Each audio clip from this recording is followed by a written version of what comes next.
Fala, meu povo! Bom, o vídeo hoje é um vídeo que eu sempre quis fazer, desde quando eu criei o meu canal. Qual que é a ideia, né? O que que acontece? Antes, dá um like aí, segue nosso canal, se inscrevam aí. Mas o que que acontece?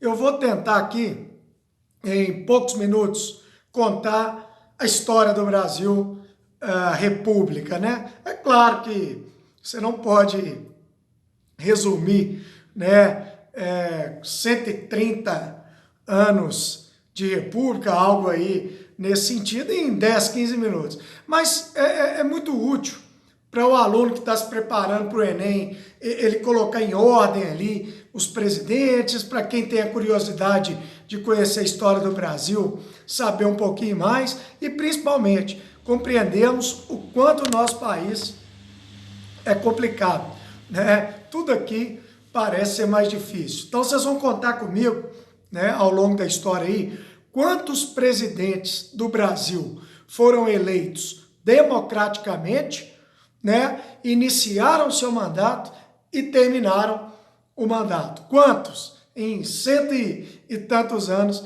de Brasil República. Vocês vão ficar impressionados, né, com o quão pouco é essa quantidade. Então vamos lá, vamos começar aqui. Vai ter que ser jogo rápido, senão o vídeo vai ficar grande demais. Então a história do Brasil República, ela começa ali com Deodoro, né? Em 1889, foi um golpe militar, né, que tirou a família real, tirou Dom Pedro II, né, implementou uma república, né, e os nossos dois primeiros presidentes foram Marechal Deodoro e ele já em idade avançada, já sem energia ali para continuar, ele renuncia e assume com muitas polêmicas ali o seu vice, outro marechal, Floriano Peixoto, Marechal de Ferro.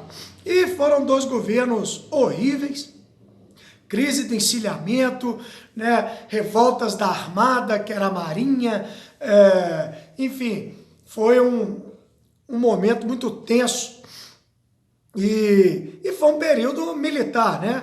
Marechais no poder, não existem dúvidas de que foi um governo militar. Bom, e aí o Brasil entra em 1894 na fase de presidentes civis. Mas toma cuidado, né? Porque não é um momento plenamente democrático. Né? Nós começamos ali com o paulista Prudente de Moraes, nosso terceiro presidente, o primeiro civil, e o Prudente de Moraes, ele faz ali uma transição entre os militares e o que nós chamamos ali de política do café com leite, que é um revezamento ali de Minas e São Paulo no poder, são oligarquias muito poderosas, né? Eram os dois estados com maior PIB e os dois estados mais populosos do Brasil. Então, com a força das oligarquias mineiras e paulistas, eles ficaram no poder ali por 36 anos. Então, na verdade, existe até uma polêmica em relação a isso, porque se você não contabilizar o governo do Prudente Moraes, que é esse primeiro aí, apesar de ser um governo ligado às oligarquias, existem autores que não computam ele dentro da política do café com leite, que era uma política baseada ali numa troca de favores entre os governadores dos estados e o governo federal. Então, se você tirar, né, o Prudente Moraes, então foram 32 anos de café com leite. Enfim, então, aí, durante o café com leite, aí vem o Campos Salles, Rodrigues Alves, Afonso Pena, o Hermes da Fonseca, que até foi um presidente que furou ali, né, aquela sequência de paulistas e mineiros, né, depois Venceslau Braz, Epitácio Pessoa, Arthur Bernardes, enfim,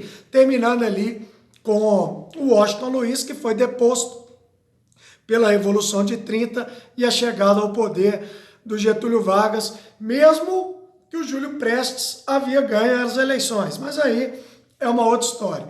Então, eu não computo nenhum presidente, né, desse período café com leite como um presidente democraticamente eleito e que cumpriu seu mandato. Por quê? Porque o voto era aberto, era o voto de cabresto, né?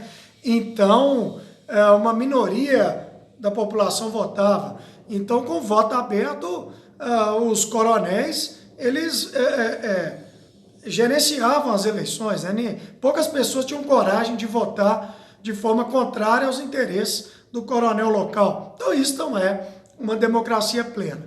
Aí a gente chega ali na Era Vargas está presente aí no meu canal no YouTube com 3 vídeos, né? Governo provisório, constitucional e Estado Novo. Aqui a gente vai falando, meu amigo, sem precisar gravar de novo, tudo pai bola.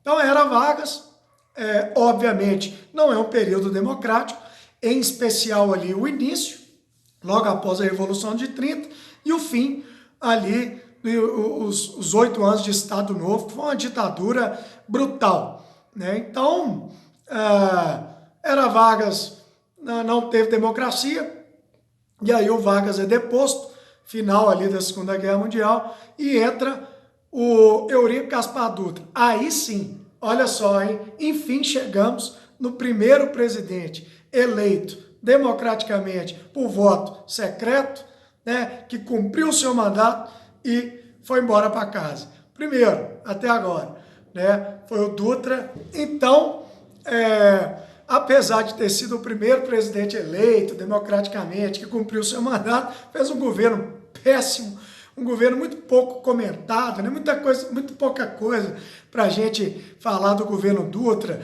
Foram 5 anos sem nenhum aumento no salário mínimo. Ele tentou planos econômicos ali e de desenvolvimento logístico que não deram certo, enfim. E aí nós temos a volta do Vargas, eleito democraticamente, né? Mas foi uma volta tremendamente tumultuada, inclusive ele comete o suicídio em 54, né?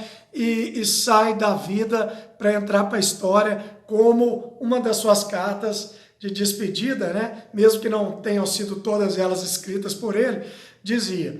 E aí é o seguinte, no meu canal no YouTube também tem a transição do Vargas, que suicidou, para o JK, presidente eleito, que foi uma transição tremendamente tumultuada. Tivemos ali, né, o Café Filho, o Carlos Luz, o Nereu Ramos, tem no canal aí também. 5 presidentes em 500 e poucos dias. Então foi um momento muito confuso da política brasileira, o que é normal, né? Aí nós temos JK, o segundo presidente, né, eleito democraticamente, que cumpriu o seu mandato e foi embora para casa, como a gente diz aí na linguagem popular. Então tem agora 2, JK.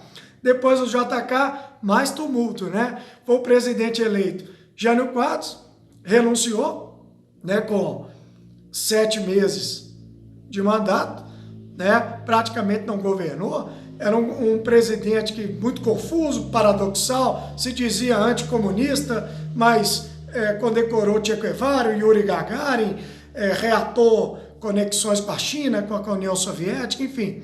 Aí ele renuncia, entra o João Goulart, que era tido como mais comunista ainda do que o Jânio Quadros, e o Jango, em 64, depois de muito tumulto, né, de ser presidente sem poderes, e depois o Brasil volta a ser presidencialista, enfim. E com muito tumulto, o Jango foi deposto em 64. E aí vieram 21 anos de governo militar, aí pela ordem aí, né, Castelo Branco, Costa e Silva, aí vem Emílio Garrastazu Médici, né, um governo já com o AI-5 em vigor, muita repressão, né, o Geisel e o Figueiredo fechando essa conta aí. Então, evidentemente, não tivemos democracia ao longo da ditadura militar. E aí nós tivemos um presidente eleito indiretamente pelo Congresso Nacional, Tancredo Neves, morreu antes da posse, uma morte também muito confusa, né? Tem até um filme que operaram ele desnecessariamente, enfim. E aí assume o Sarney, um governo, péssimo, né? Inflação galopante, enfim.